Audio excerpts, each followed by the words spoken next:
I've forgotten things I didn't even do. Okay. So you were just talking to Joe Camp there. We're rolling? Yeah, I told Joe Camp that he talked like a man with a paper hat. He wouldn't give me a percentage to start with, and anyway, I thought he was crazy, but he said we finally made the deal that I'd work for almost nothing, and my wife thought I was crazy too. In fact, we had been paid $12,000 for a van, and we was going to do the picture for $9,500. And I just bought the van, and I used that in there, and later they all started paying me a certain amount for the van and the trailer because I had the animals in it, because we made the picture in Texas. And so it ended up, though, that after we made the picture, at first, we were 5 more weeks on the picture, and then we had to go back for 2 more weeks to add enough time to make the picture long enough. And of course, I didn't get any money until the picture started bringing money in. And the way they arrived at a percentage was they took the amount of money that had been done to produce the show, and they take what they owed me and divide it into there, and also they added the money that they had paid me, but I'd get this interest. It turned out to be like 2.5%. I remember Joe used to get a check for $100,000, and I'd get 5% after we'd made a different contract. Anyway, it ended up that I went home to see my folks, and my sisters was telling me my father and mother were going to lose their place, but they have a flower business, and that and the first check come in for my percentage. My first check was $30,000, and I spent more than $25,000 paying off all their bills, so they didn't have to pay cash for flowers to do funeral sprays and wedding bouquets. They could have charge account again, because my mother got things mixed up. And anyway, after I was going to retire, and Joe wanted to make more pictures, and we signed a new contract. Well, let's talk about that in a second. Let's just finish with the first Benji movie. How long did you have to work with Higgins before you started shooting? I had almost 3 months. Was that enough time? Too much time? Yes, it was. I took, in fact, it was more time than I really needed, but I wanted to make sure, because I'm working with an old dog. And did he have to learn new tricks? Not new tricks. He had to learn to be able to have the strength to do it.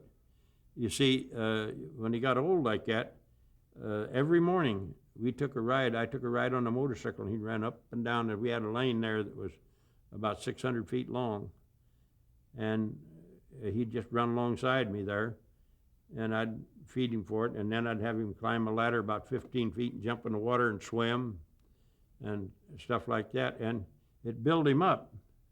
And then as we went to doing things, he had the strength to do it. It helped both of us out, although I couldn't do the running and stuff with him because I'd done started down the hill too. But and so were the scripts written around the tricks that the dog could do? No, he wrote the script, and then I trained the dog to do what he wrote. And for someone that's never seen this movie, describe what's it about. What's the story about? From what perspective? Well, the story is about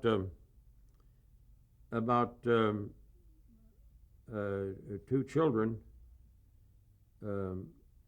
feed a stray dog, and then the children are kidnapped, and the dog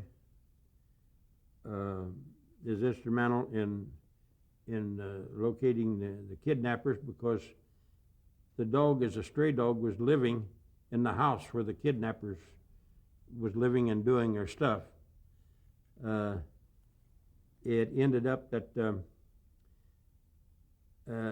that they at the end of the picture, they took the dog as their dog, and otherwise it was a stray dog. It ended up being their dog. It was a big hero. If you see the picture, you can describe it in your own words probably better. It's really also from his perspective, correct? There's a lot of footage there that's. Oh yeah. We'll come back to the other Benji movies if we could. I just want to step back and go and finish up with Paul Henning and all that, and Petticoat Junction. What was the biggest challenge working on that show? Well, I don't know. I think everything was a challenge. That was the beauty of it. I don't think he gave me anything that was easy, but I just went to work to try to get it done, and it worked out. Well, let me ask you, is it true that you taught Higgins a new trick for every episode? Practically that. I would say in the first year, I would say there's 39 pictures, and he learned a new thing for every picture the first year. After that, there was duplications and intermingling. But when you say picture, you mean episodes, shows, every show. show. Each episode, he had to do something that was just a little bit different. And finally, you can't find anything that he can't do. It's just a version, another version of it. He learned to sit up and fall over backwards. He learned to snarl. He learned to walk lame like he had a crippled foot. He roll over and walk on his hind legs. And I remember the first time he walked on his hind legs, I couldn't get him to walk forward because he hadn't had enough schooling on it. So what we did, we started the picture with his foot on the desk, and I walked him backwards till he backed clear out the door. They reversed the film. He walked in, put his feet on the desk, on his hind legs. But later, I could walk him anywhere on his hind legs. And so he yawn, sneeze, scratch a flea, and carry anything. He'd do anything. He would dig a hole and put something in it and cover it with his nose or cover it with his foot.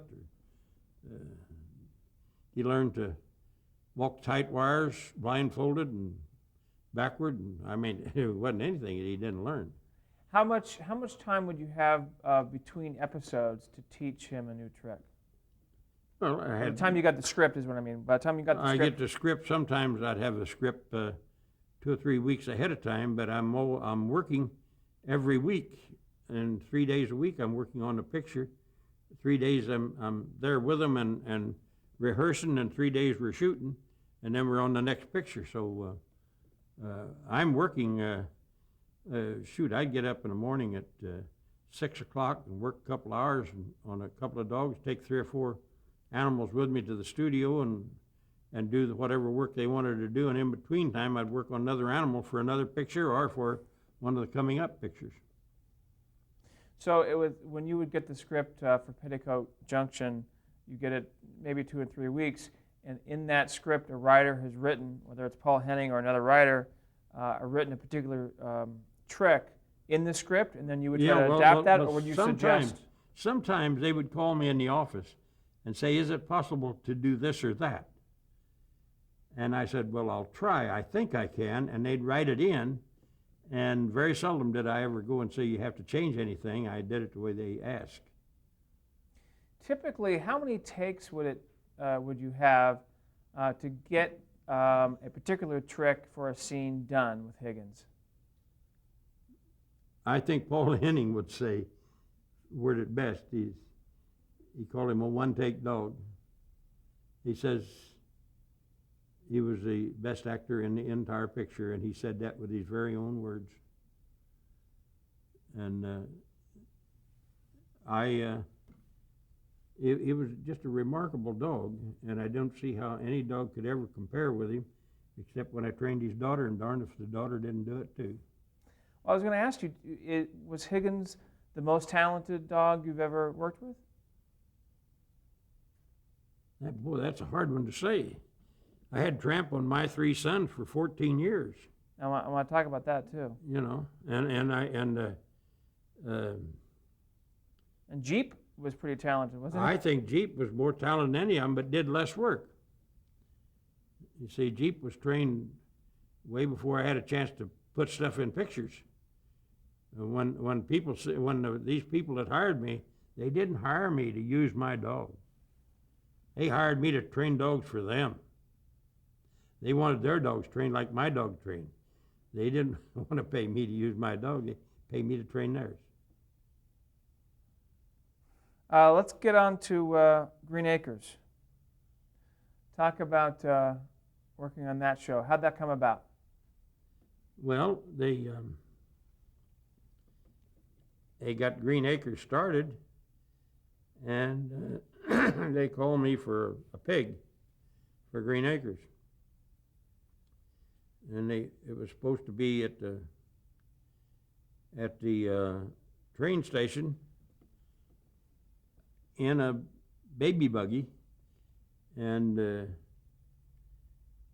Granny from the Beverly Hillbillies is supposed to think it's a baby, so I had to tie this pig and get it to stop squealing and feed it on a bottle, and it was tied with a blanket over it, and it got the scene done, and then it was such a cute scene that they decided to do something else with it, and then they did a thing with it walking in a scene, and then they didn't use it for a while. It was getting kind of big, and it got pretty big, and I called a man in, had him butcher the pig. And the day that we were going to have our first piece of pork from this pig, they called and they wanted the pig on Monday morning, and this was the Friday evening. And well, none of us could eat on that pig. I had to go out and get another pig and tie it down, work with it over the weekend, and we got the job done. And then there was a hiatus, and I went back to Indiana, and a farmer back there named Jim Clem. He had a litter of pigs, and so I picked out a couple of pigs and fed them on a bottle, and they followed me around like a dog. And I brought them home with me, and they weren't going to do any more things with the pig in it because, you know, tying them down and all that stuff wasn't much good. And so I come walking in with these pigs following me. And shoot, I had them doing all kinds of things, laying down and pulling wagons and carrying things. So they started riding Arnold in. They started him in the picture when he was about 50, 60 pounds, and he worked till he was about 200 pounds, and I'd get more, do it all over again. And so that second pig became Arnold.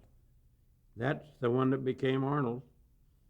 And so I always had a male and a female, and it was very funny. The female, I'd paste a male piece underneath, you know, and it also I fixed the fake testicles, pasted over the feminine part of it, and so there were two Arnolds. You always had two. I had two of everything, and then Pat Buttram, he wanted to make a personal appearance, and I'm back in Indiana, and I talked to him, and he wanted to take Arnold on this personal appearance. So I called my son-in-law, who had helped me train on some of the Arnolds. I said, you take the Arnold that you work with the best, which happened to be the female. And so when he got to Kansas City, they met him there with the governor's plane to take Arnold down to, I got it all in script form in newspaper clippings and stuff in the side there, but anyway, they couldn't get to Crate in this small plane, so my son-in-law had to lead Arnold in on a leash. And everything was fine until they got to this place at the airport where they met this governor's plane at the airport, and they lead Arnold out, and some old farmer there says, Arnold's a shoat, she's a female. And that upset everybody. But when they got through working with it, why, it was a big hit for Pat Buttram. And then they would make personal appearance everywhere. And then Eva Gabor started making appearances, and they always wanted Arnold with her. One time it was on the Jack Carson show, and she let Arnold in, and Arnold would sit beside her, and they would talk about it. And all at once she says, Arnold, what are you doing on my dress? Arnold had just peed on it. And it just kind of broke up the show. And a week later, they set it up with me, and Eva Gabor runs out on when Carson is doing his opening dialogue, and went out and says, could you babysit for me? And Carson looked at her, and she run off the stage. And he said, you think that I'm going to babysit her pig? And she run out with Eleanor the cow. and so after that, they called for Eva Gabor on television shows up in San Francisco, but they want Arnold the pig with her. And so I had to send a man with Arnold the pig, with Eva Gabor. And the fan mail started coming in. I'll never forget. When that fan mail started coming in, I didn't know what to do. And it got to be 35, 40,000 pictures, fan mail a year, you know, have to be answered. And I answered most of them. And then Green Acres started answering them for me. One time, Eva Gabor got a dozen fan letters, and Arnold the pig got one or two. And well, she says it isn't that cute. And next thing I know, they came in with 3 big mail sacks and throwed down in front of Eva Gabor, fan letters, they said. Oh my goodness, she says. They're for Arnold the pig. I had gone to 4-H clubs and stuff all over the United States with Arnold the pig, and so all these 4-H clubs had written in. And Eva says, that dreadful pig. So I thought, because now she'd out fan mailed her. But was nothing to what the fan mail started when it started coming with Benji. Well, when you would travel around, would you take the female pig always or the male pig? No, I'd usually take the male myself, but my son-in-law had trained the female, so he would take the female because it worked better for him. Was one either easier to train than the other? I don't know. I didn't work on the female.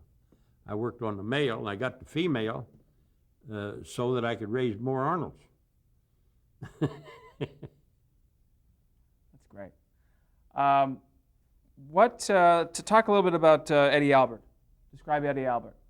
Well, I guess he's about the most wonderful man I ever met because he did an awful lot for,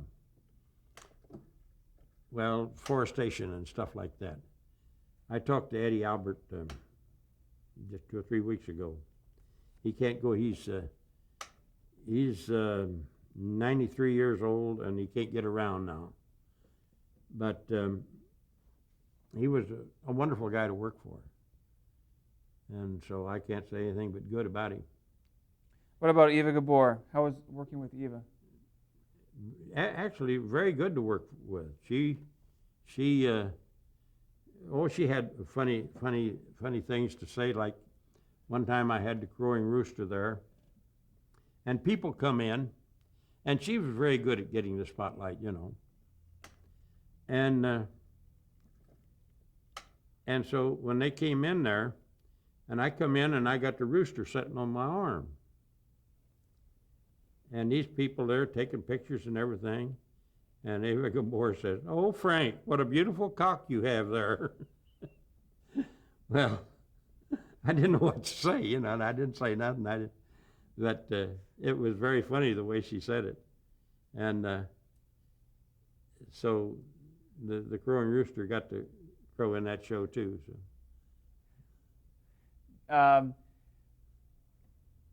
Let's talk a little bit about some of the other shows. And you mentioned a couple times My Three Sons. Talk about working on that show, in particular with the dog. How was it to work on that show? Well, I tell you, the dog was supposed to be just a dog, and that's what he was. Fred McMurray just loved the dog. I sent another trainer one time down with him that yelled a little stern at the dog and jerked him around a little bit, and Fred says, no, he told me, he said, don't send him back anymore. And the guy was a good trainer, and he wasn't doing wrong, but Fred was just a real nice guy. And the thing is, I got this dog from the shelter, the same shelter that I got Benji from, or Higgins, and I got his son at the same time. And the only difference in the two dogs after the son growed up, the son when I got him was about 6 months old, but when he was about a year old, he was the same size as his father. Now his father had black around the whiskers there. My leg's killing me here. Want to take a break? I'll be all right. Anyway, the son stood in for the father, but the next year we started using the son as the main dog, and the father was a stand-in, and we bleached the dark hair off of the father so it would look like the son, and so the old dog become the stand-in. And before the last year, the old dog died, and then the son got so old that he couldn't work, and we bred, and we got 2 sons from breeding the son to a female, and one was a right color and one was a lavender color, and we bleached that and got them both the same color, and we made the very last few pictures with Sons of the Sun. So how many dogs ultimately were Tramp? Well, there was the original Tramp, and then his son became Tramp, and then for the last 2 or 3 pictures, the Sons was Tramp. So you worked with that show over its entire run? Yes. How would you decide what shows you wanted to stay with, and what shows you would assign one of your trainers to? Well, it wasn't a matter of decision. What I did, to get these trainers to be able to do things, I would go without getting a salary and let a trainer get a salary for being with me. Therefore, I could leave that trainer there and go someplace else to troubleshoot, and I wouldn't be getting a salary from either one. I'm getting the rental. And so consequently, I built these trainers up, and when they got good enough, they joined a union, and they became trainers. And that's the way I built up my group of trainers. And sometimes I was on 8 or 10 sets in a day, troubleshooting where there might be a problem, and not doing anything if they could do it without me. But How many employees did you have at your peak? about 30 regular trainers and about 15 caretakers. And how many animals did you have at your peak? Over 1,000. And the feed bill was over $450 a day. And then I had access to 150 trainers out of the union. Sometimes I had 35, 40 jobs going in one day. And some of them had 3, 4, sometimes 10 trainers. Is it true that you had breeds from every, dogs from every breed? Yeah, I ended up with a dog from every recognized breed. Some of them I didn't use much.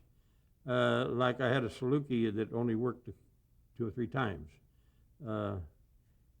I had some dogs that weren't even recognized in American Kennel Club, but later were.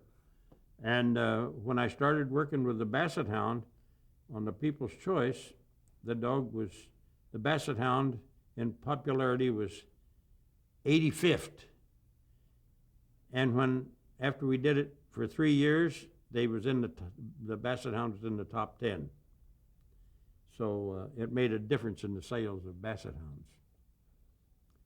Hounds. Let's go back. I'm jumping around here a little bit, but you mentioned I Love Lucy earlier, and you supplied Little Ricky's dog, right? Yeah. Describe that experience. Well, it was quite an experience. I had a man named Bob Blair, who became my general manager after my partner died. And he went to school with my wife, so my wife knew him, and he wanted to write stories. And he thought if he could get around the studio, he'd learn something about writing, and he did. He went with my partner on Rebel Adventures of Champion, and he went with him as a helper and learned to release the dog and call the dog and watch over the dog. And one day he said to me, he says, you know, I wouldn't mind becoming a trainer. And so I got a dog from the animal shelter, a Cairn Terrier, and I put him to working on that dog, and I went through step by step, and that was a dog that became Little Ricky's dog in I Love Lucy. And it was also Mr. Wilson's dog in Dennis the Menace. And then when Frank Sinatra made a picture called My Pal Joey, my partner had a dog that was quite old, and they pulled a kind of a scam there. They wanted a deal where they found where they got a dog out in the animal shelter, and it became a star. And I knew the man at the head of the animal shelters at that time. I got his name someplace. I can't think of it now. But you know what? Let me stop you right there, and we'll change tapes.